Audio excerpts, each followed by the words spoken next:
नमस्कार दोस्तों, मैं हूं मीरा देवी, खबर लहरिया से ब्यूरो चीफ। मेरे शो राजनीति रस राय में एक बारी फिर से आपका बहुत बहुत स्वागत है। तो साथियों, इस बारी के मैं अपने शो में सरकार पर कई सवाल उठाऊंगी। क्या आप भी तैयार हैं मेरे साथ सरकार से सवाल पूछने को? तो आइए पूछते हैं। ये सवाल आपकी नीयत पर नहीं, आपकी रणनीति और फैसलों पर है। जब देश में सिर्फ 400 कोरोना संक्रमित मरीज थे, तब आपने रेल, बसों समेत निजी वाहनों का संचालन बंद कर दिया था। और अब जब देश में कोरोना संक्रमित मरीजों की संख्या 70,000 की सीमा पार कर चुकी है, तब आपने रेल, बसों समेत निजी वाहनों को चलाने की इजाज़त दे दी है। आखिरकार क्यों? लॉकडाउन का मकसद था कि संक्रमित लोगों की कड़ी को तोड़कर कोरोना को रोक दिया जाए, लेकिन अब जब देश में कोरोना संक्रमित लोगों की संख्या 70,000 पार कर चुकी है, आखिरकार क्यों? अब क्या आप आज ये खुले दिल से कबूल कर पाएंगे कि ना आपके फैसले सोचे समझे थे और ना ही आपकी रणनीति किसी संकल्प के तहत लागू की गई थी? रणनीतिक तौर पर आपने विपक्ष की नहीं सुनी और तो और जनता को भी नहीं पूछा। मैं मान सकती हूँ कि इमरजेंसी ऐसी ही लागू होती है, लेकिन इमरजेंसी के लिए भी सवाल कि बिना सोचे समझे ये कैसी व्यवस्था जो मजदूरों, गरीबों और किसानों को तोड़ दे। इसी का नतीजा है कि देश में कोरोना संक्रमित मरीजों की संख्या लगातार बढ़ती जा रही है। अगर मैं बांदा की बात करूं तो अब तक में कुल 23 पॉजिटिव केस पाए गए हैं, जिसमें चित्रकूट के 3 और महोबा के भी 2 केस शामिल हैं। ये सारे केस ज़्यादातर वापस आने वाले मजदूरों में ही मिले। मतलब कि गलत निर्णय से कितना बड़ा नुकसान और परेशानियां झेलनी पड़ रही हैं, आगे ना जाने कितनी झेलनी पड़े।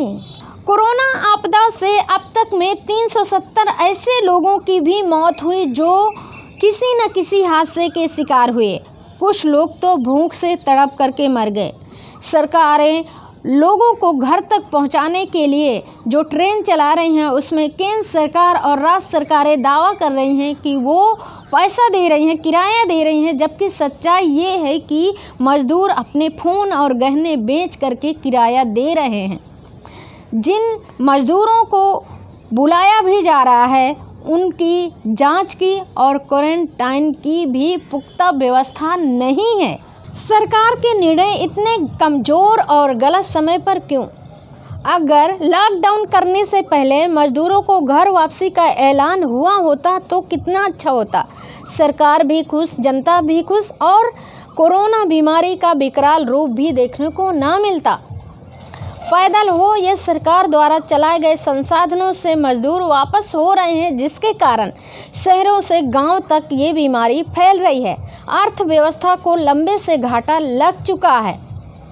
मतलब कि कुल मिलाकर अगर समय रहते निर्णय लिया गया होता तो अर्थव्यवस्था भी खराब ना होती और बीमारी भी ना बढ़ती। इस मामले को लेकर के हमने कवरेज किया, लोगों से राय जाने, उनके विचार जाने कि आखिरकार उनका क्या कहना है। बहुत सारे लोगों ने सरकार के इस निर्णय को गलत ठहराया और गलत निर्णय लेने पर सवाल भी उठाए कि आखिरकार सरकार की ऐसी कौन सी मजबूरी थी जो उसने ऐसे किया, और सरकार के निर्णय इतने कमज़ोर क्यों? कि जो पहले हो जाना चाहिए वो अब आज हो रहा है। अब मैं आज तो सुन रही हूँ कि बसें चालू किए जा रही हैं, ट्रेनें चालू की जा रही हैं। यही चीज़ अगर पहले हो जाती तो ये गांव में लोग इस तरह न घुसते।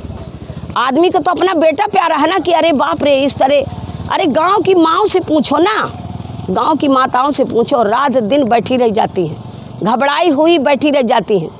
मेरे नाती भी चला गया था, 3 दिन हमारे घर में चूल्हा नहीं जला। मैंने फिर फ़ोन किया राजस्थान सरकार को और फिर वहाँ से मैंने उनकी व्यवस्था कराई। ठीक है, वो आ गए 80-85 आदमी। ऐसे में सब आ जाएं, भगवान करे अपने घर आ जाएं, अपने वतन आ जाएं।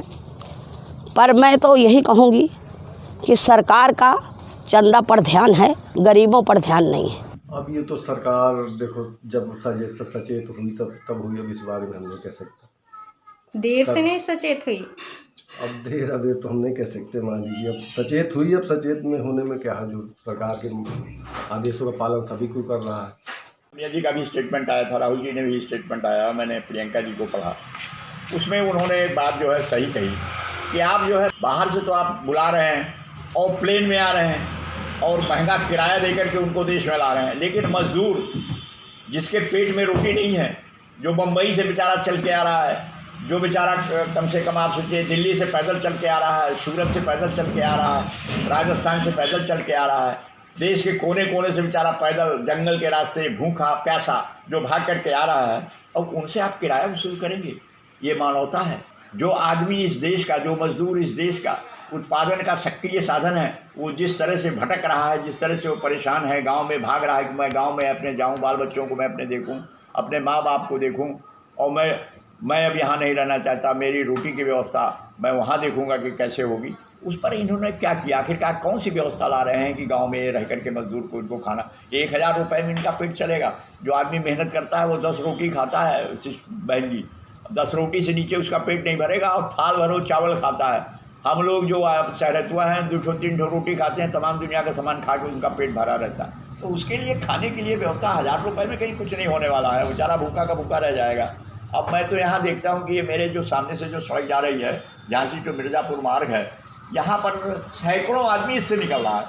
आप सोच लीजिए कि हम जब उनको कभी बिस्कुट और पानी पिला देते हैं तो बेचारे इतने प्रसन्न होते हैं कि हद से ज़्यादा, क्योंकि वो भूखे हैं, उनको जो मिल गया वो बेचारे इतने प्यार से खाते हैं कि मैं आपको क्या बताऊँ। ऐसी गंभीर परिस्थिति में भी सरकार विपक्ष और जनता के साथ मिलकर के क्यों नहीं चल रही है? अगर मिल कर के चलेगी तभी संगठन में शक्ति आएगी, तब बड़ी से बड़ी जंग जीती जा सकती है। इन्हीं सवालों और विचारों के साथ मैं लेती हूँ विदा। अगली बारी मैं फिर आऊँगी एक नए मुद्दे के साथ। तब तक के लिए नमस्कार।